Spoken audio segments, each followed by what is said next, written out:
El cementerio de los monjes de Tacubaya ya no era una especulación. En verdad se hallaba debajo de Cañitas y era la más clara evidencia de que la investigación iba por el camino correcto.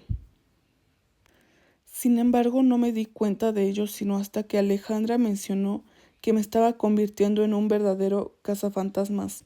Pero aunque las cosas marcharan bien en la búsqueda del ente y de evidencias de su presencia, otras cosas empezaron a salirse de control.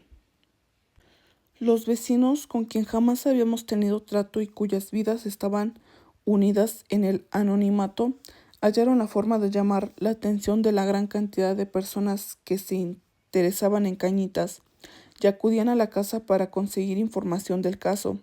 En especial recuerdo a una vecina a quien le apodaban la Coneja, debido a que se decía que había engañado a su esposo en varias ocasiones y teniendo una gran cantidad de hijos de diferentes padres. Esta mujer, en cuanto escuchaba que tocaban a mi puerta, salía corriendo y se empezaba a maquillar en plena calle, mientras sus hijas salían con toallas en la cabeza, o como en ese momento estuvieran, para tratar de llamar la atención. Aunque la Coneja me divertía mucho con ese tipo de cosas, mi atención estaba enfocada en ese momento en la fotografía tomada a mi hermano Jorge, en la cual aparecía un extraño rostro. La foto tenía que ser analizada profundamente, por lo que le pedí a un amigo de nombre Luis Nogues, experto en medicina forense por computadora, que se encargara de examinar la imagen y determinar si se trataba de un reflejo o parecía realmente un rostro. Le mandé la fotografía por computadora y al abrir el archivo dijo que efectivamente parecía haber un rostro, pero debería analizar el documento con precisión, así que me pidió el original y el negativo, además de fotografías de todas las personas relacionadas con la casa. Al día siguiente le presenté una gran cantidad de fotos de diferentes personas. Luis las escaneó a fin de buscar puntos de concordancia con la imagen del fantasma, para lo cual señaló y determinó de punto a punto donde comenzaba y terminaba cada parte del rostro: cejas, nariz, mentón, frente, cabello, etc. Luego comenzó la búsqueda de alguna similitud y al cabo de varias horas encontramos el rostro que, según este análisis forense, encajaba perfectamente con el de una persona con más de 95% de exactitud. El rostro que aparece en la fotografía de donde está Jorge es el de Sophie. Era imposible. Sofía había muerto un mes antes de que se tomara la fotografía. ¿Qué había ocurrido? Desarticular cada uno de los fenómenos paranormales y sobrenaturales del lugar era muy complicado. Tenía que investigar directamente el detonador del fenómeno de Cañitas. La investigación también abarcó la barda de la casa, donde entre los muros encontré un túnel que rodeaba la propiedad y no conducía a ningún lado. En la época de la Revolución Mexicana de 1910 lo utilizaban para ocultarse. Días después fui al Archivo General de la Nación a continuar investigando y encontré cosas interesantes. En Popotla había existido un templo azteca en el que se realizaban sacrificios humanos. Por ese motivo en todo Popotla se hallaban osamentas y otros vestigios humanos, y los restos que yo había encontrado tenían una antigüedad de más de 450 años según la prueba de carbono 14. La historia del lugar y de cómo había cambiado la ciudad seguía despertando mi inquietud por averiguar más. La Ciudad de México había sufrido una increíble metamorfosis tan impresionante como la desaparición de las culturas mismas. Una gran laguna rodeaba toda la primera ciudad. El Cerro de la Estrella era una isla, como eran islas San Cosme y Popotla, lugares a los cuales únicamente se podía llegar en canoa. En cuanto a los hechos de Cañitas, aunque había encontrado yo muchas cosas lógicas, el fenómeno era real y muy escurridizo. Aparecía cuando menos lo imaginábamos. Era inteligente, se presentaba ante personas que no lo esperaban. Cuando todo aparentaba estar tranquilo, el fenómeno se manifestaba. Tenía que precisar el sitio del cual salían las apariciones o manifestaciones. Tenía que existir un punto que funcionara como receptor para el ente. El día de mi cumpleaños, 21 de julio, salí a comer con mis hijos, pues ellos habían insistido en que estuviéramos solos. Al volver a casa me encontré con que Alejandra, Antonio, Abalda, Nancy y otros amigos habían organizado una fiesta sorpresa. Fue una velada muy agradable, hasta que llegó un amigo de Antonio llamado Memo. A Memo se le pasaron las copas y empezó a retar al ente, lo cual me recordó lo que años atrás había sucedido con Polo. Me puse muy nervioso pensando que podría presentarse alguna situación incómoda, como la anterior.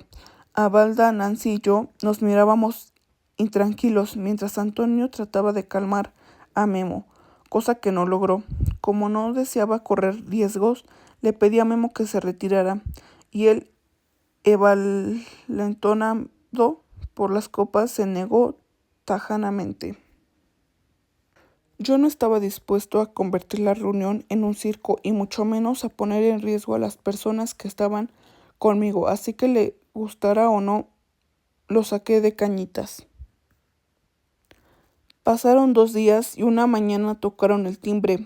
Eran los padres de Memo, que me pidieron que fuera a verlo, pues se encontraba inexplicablemente enfermo. No podían entenderlo. En menos de 3 días se hallaba al borde de la muerte. De modo que inmediatamente me dirigí al hospital. Cuando llegué, casi toda la familia se había reunido fuera del cuarto.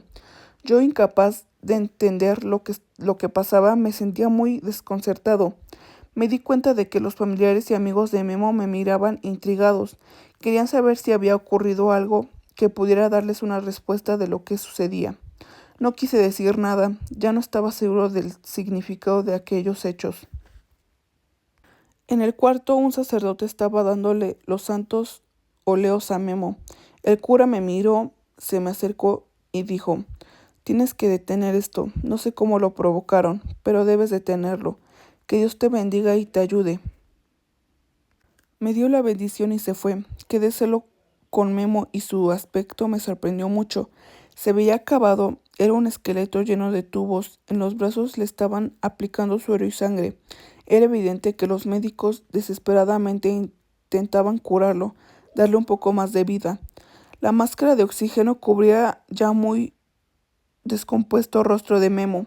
Me aproximé y le dije que estaba con él. Memo me miró con gran esfuerzo, se despojó de la mascarilla y me dijo que lo disculpara. No sabía que el ente era real, mas lo había visto. Después de que lo saqué de cañitas, refirió, había regresado a su casa y al estarse cambiando para dormir, observó en el espejo un rostro descarnado que se reflejaba ante él. Por un momento pensó que era producto de la tremenda borrachera que tenía y que en el susto se le bajó. Conmocionado por la impresión, se recostó y se cubrió la boca para no gritar, pues quería evitarse un regaño. Pensó que era una alucinación alcohólica y después de varias horas se quedó dormido, pero no había pasado mucho tiempo cuando fue arrojado de su cama. Al incorporarse al aire de su cuarto lo golpeó. Al día siguiente, como tenía el cuerpo lleno de moretones, sus padres le pidieron una explicación, pensando que había tenido una pelea como tantas de las que se encontraba. El segundo día resultó peor.